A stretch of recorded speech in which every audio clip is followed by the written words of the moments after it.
দুষ্প্ৰাপ্য হলৌ গিবন, যাক আমি বন মানুহ বুলি কওঁ। তিনিচুকীয়া বাৰেকুৰিত থকা এই দুষ্প্ৰাপ্য বন মানুহক লৈ সমগ্ৰ ৰাজ্য, সমগ্ৰ দেশ আৰু সমগ্ৰ বিশ্বজুৰি এতিয়া আলোড়ন সৃষ্টি হৈছে। মানুহৰ লগত সহবাস কৰা এই যি বন মানুহ আছে, এই বন মানুহক লৈ এতিয়া বিভিন্নজনে বিভিন্ন টুইট দিছে। শেহতীয়াকৈ অসমৰ মুখ্যমন্ত্ৰী ডক্টৰ হিমন্ত বিশ্ব শৰ্মাই টুইট দি এই প্ৰাণীটি কেনেদৰে ৰাইজৰ লগত থাকে, ৰাইজে কেনেদৰে তেওঁলোকৰ লগত মৰম চেনেহ কৰে, ৰাইজে কেনেকৈ সহাৱস্থান কৰি আছে, সেয়াও দেখুৱাবলৈ চেষ্টা কৰিলে। আমি আহি উপস্থিত হৈছোঁহি। ইতিমধ্যে আমি দেখুৱাব বিচাৰিছোঁ এই তিনিচুকীয়া জিলাৰ বাৰেকুৰিৰ তৰাজান গাঁও। এই তৰাজান গাঁৱতো থকা চাৰিটাকৈ হলৌ গিবনক লৈ যথেষ্ট আলোচনা হৈ আছে, যথেষ্ট উৎস হৈ আছে যে বিভিন্নজন। ইতিমধ্যে আমি দেখুৱাব বিচাৰিছোঁ যে হলৌ গিবনক ইতিমধ্যে ইয়াৰ বিভিন্ন ৰাইজে খোৱা বোৱা প্ৰতিজ্ঞা দি থাকে। সেয়াও আচলতে ইতিমধ্যে আমি বিভিন্ন ক্ষেত্ৰত দেখিবলৈ পাইছোঁ, ছ'চিয়েল মিডিয়াত দেখিবলৈ পাইছোঁ। আমি আহি উপস্থিত হৈছোঁ এগৰাকী বাইদেউৰ ওচৰত। কেনেকুৱা? পোনপ্ৰথমে আপোনাৰ নিউজ লাইভ দাদা প্ৰণাম জনাইছোঁ।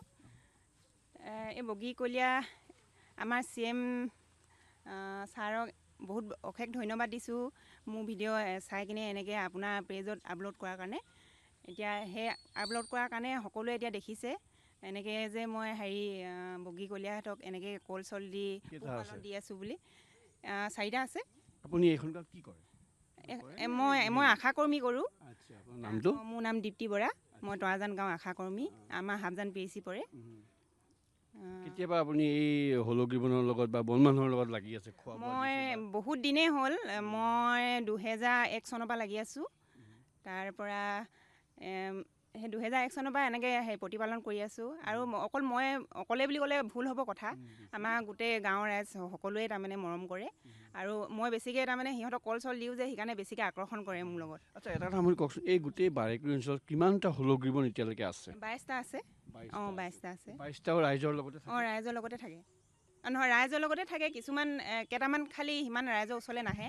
আমাৰ এই তৰাজানৰ যোনটো বন্য গিবন আছে, বহুত তাৰমানে মানুহৰ নিচিনা একেবাৰে ওচৰৰ পৰা এনেকৈ ল'বলৈ লয়। বাকীখিনি অকণমান ভয় কৰে বাৰু ল'বলৈ। মই এতিয়া কল খুৱাই আছোঁ।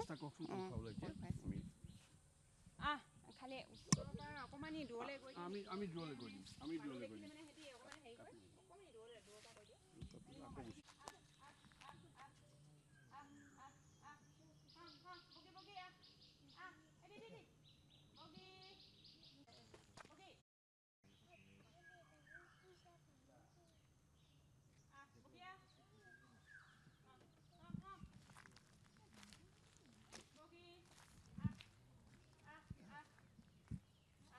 এনেদৰে আচলতে হলৌ গিবনৰ লগত প্ৰতিদিনাই খাদ্য সম্ভাৰ যোগান দিয়ে এগৰাকী বাইদেৱে। আমি তেওঁ দেখুৱাইছোঁ, এতিয়াও তেওঁ এই যিকেইটা হলৌ দেখিবলৈ পাইছে, কেমেৰা নিউজ লাইভে দেখি আছে, নিউজ লাইভৰ প্ৰতিজন দৰ্শকে দেখি আছে, তেওঁলোককো খোৱা।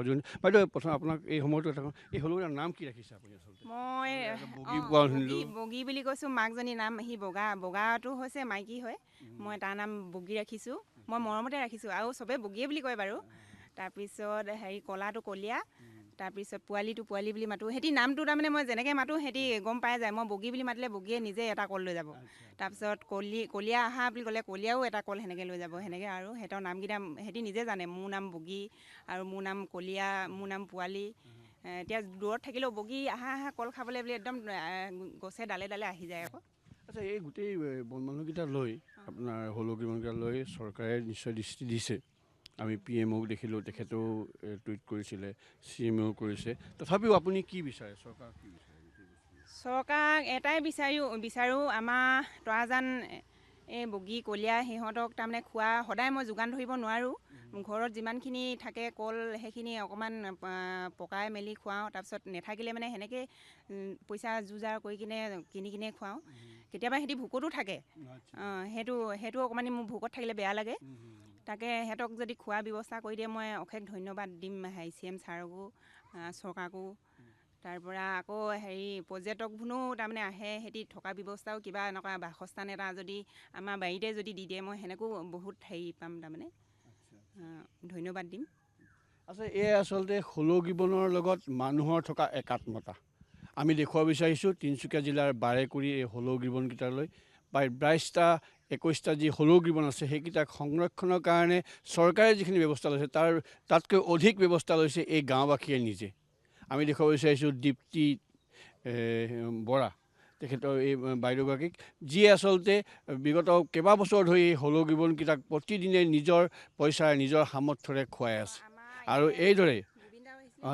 এইদৰে আচলতে প্ৰকৃতিৰ লগত ভাৰসাম্যতা ৰক্ষা কৰাৰ ক্ষেত্ৰত গুৰুত্বপূৰ্ণ ভূমিকা লোৱা এই প্ৰকৃতিৰ প্ৰেমী এই অঞ্চলটোক অতি চৰকাৰে দায়িত্ব ল'ব লাগে, যে এই হলৌগিবনকেইটাৰ চৰকাৰে দায়িত্ব ল'ব লাগে, ইয়াৰ মানুহখিনিৰ ওপৰত ব্যৱস্থা ল'ব লাগে, যে তেওঁলোকে আচলতে আৰু কেনেকৈ আচলতে এই হলৌগিবনখিনিক সুৰক্ষিত কৰিব পাৰে, হলৌখিনিক বিশ্বৰ দৰবাৰলৈ নিব পাৰে।